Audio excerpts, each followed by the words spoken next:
नमस्कार मित्रांनो, मी तुमचा मित्र रवींद्र तायडे पाटील आणि तुम्ही पाहता आहे ॲग्रो टीम आपलं मराठी चॅनल।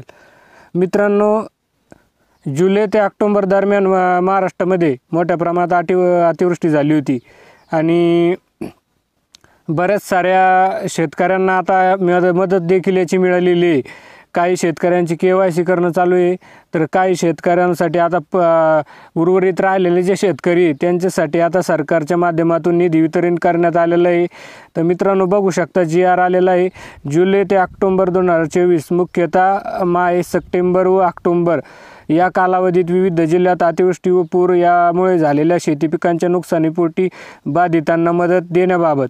तर मित्रांनो, बघू शकता 28 फेब्रुवारी 2025 रोजी हा GR आलेला आहे आणि आता प्रस्तावना बघू। अतिवृष्टी, पूर व चक्रीवादळ यासारख्या नैसर्गिक आपत्तीमुळे शेती पिकांचे नुकसान झाल्यास पुढील हंगामामध्ये उपयोगी पडावे याकरिता शेतकऱ्यांना निविष्ट अनुदान इनपुट सबसिडी स्वरूपात एका हंगामात एक वेळेस याप्रमाणे राज्य आपत्ती प्रतिसाद निधीमधून विविध दराने मदत देण्यात येते। तसेच राज्य आपत्ती प्रतिसाद निधीच्या इतर मान्य बाबींकरिता देखील विविध दराने मदत देण्यात येते।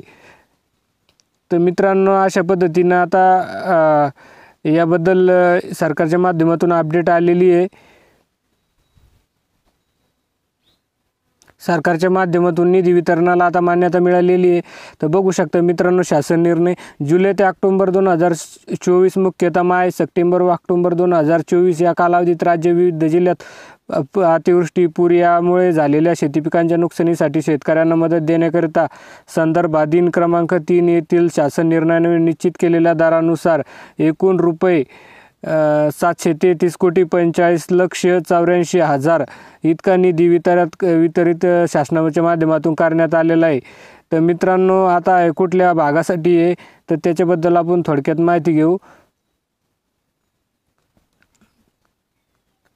तर बघू शकता मित्रांनो, कारण की भरपूर साऱ्या जिल्ह्यात जवळपास पूर्ण महाराष्ट्रातच आपल्या अतिवृष्टी झाली होती, परंतु बऱ्याच साऱ्या आता जिल्ह्यामध्ये वितरण देखील सुरुवात झालेलं आहे। काही शेतकऱ्यांची KYC चालू आहे, काही शेतकऱ्यांना आता याद्या आलेल्या आहे। तर बघू शकता मित्रांनो, विभागनीय निधी आणि बाधित झालेलं क्षेत्र, शेतकऱ्यांची संख्या आणि निधी कोणत्या विभागासाठी, कोणत्या जिल्ह्यासाठी किती निधी देण्यात आलेला आहे याची सुद्धा माहिती या GR मध्ये देण्यात आलेली आहे।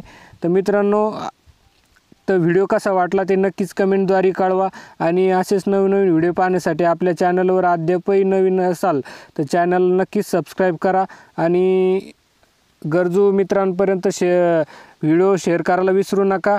इथंच थांबतो। जय जिजाऊ, जय शिवराय। भेटूया नवीन माहितीसोबत, तोपर्यंत नमस्कार।